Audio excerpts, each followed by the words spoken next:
Hi everybody, Old Naturalist here. Got another big week here. This week we're going to be focusing on deer and learning about different signs of deer. A sign is evidence that a deer leaves.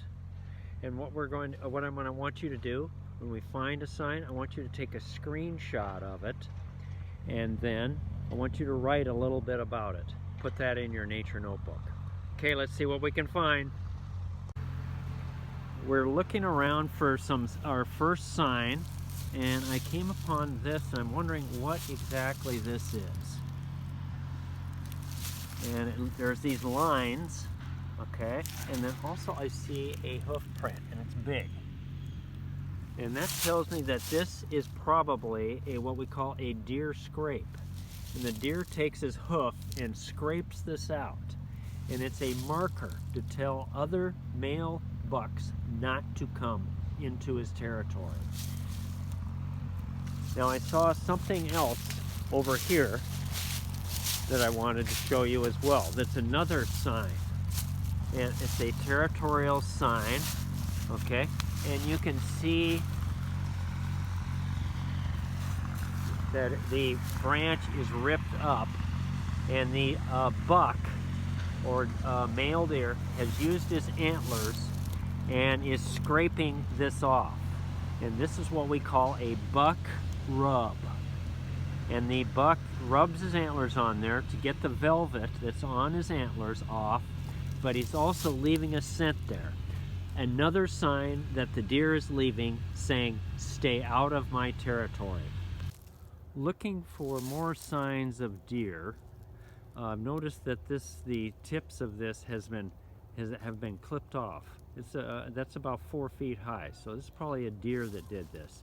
We call this deer browse. After a deer eats the plant material, whatever it is, later on it will burp it up and re-chew it, and that is what is called chewing the cud. After eating in the early morning, the deer will come and lay down in what is called a deer bed, and they'll chew their cud. They'll regurgitate the food and chew it and then swallow it again. And this is where deer also spend the night, or in these deer beds. And I brought along a yardstick, and this bed is about 36 inches. Okay, and that tells me that this is probably a doe, or an adult doe. This size looks about the size of an adult deer bed. And there's close by is a smaller one, about half this size, and that is probably the deer bed of a fawn. Continuing to look for deer signs, and I came upon this thing. Okay, so we've seen this already, so you should know what this is, but we haven't. Now there's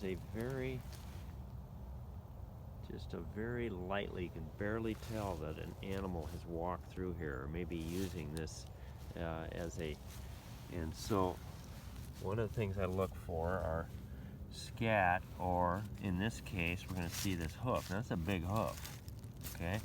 That's this animal this has to be a buck. And see how this is pointing in that direction? That tells you which way he's walking.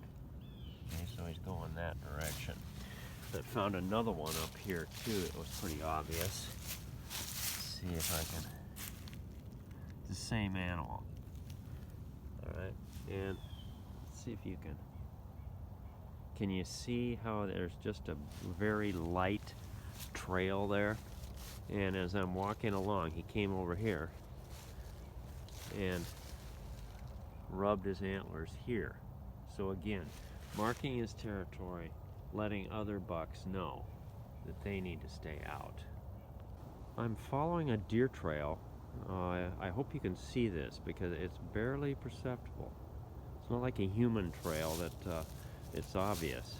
So I'm looking around here. I'm looking for different types of animal signs here to tell me whether, what animal is actually using this.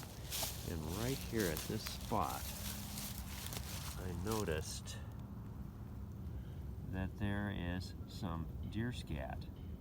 Okay, deer scat is sort of oval, and this is fresh, so this is probably from last night or the day before.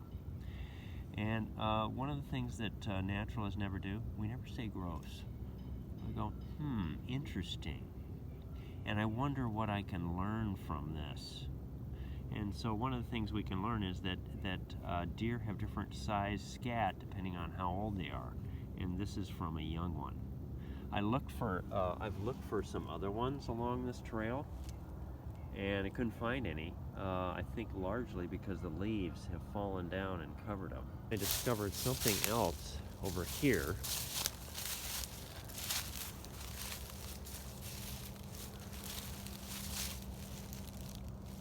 This is something we've already seen. So what do you think this could possibly be? If you're thinking what I'm thinking, and that this thing that we're looking at right now is a buck scrape. Continuing to follow along this deer trail and looking for more signs, and I've just discovered there's a bone here, and there's another bone right in this section. I don't see any other parts of the deer in this area.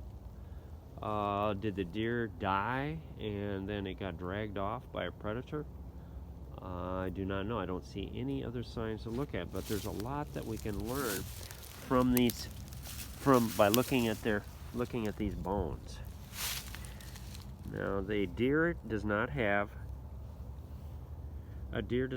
any canines. It has incisors in front, and then it has molars in the back.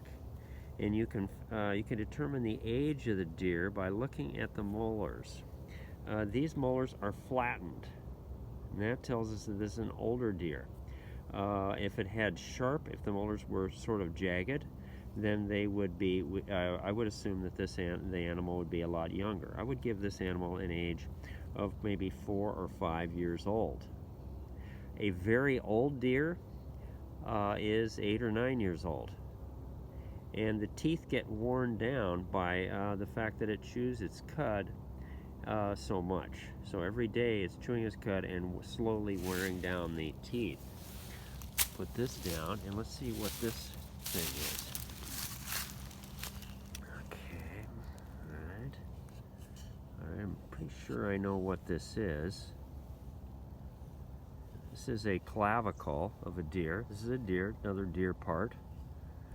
And then this, the flat part, the clavicle, or the shoulder blade it's called. Everybody's got one.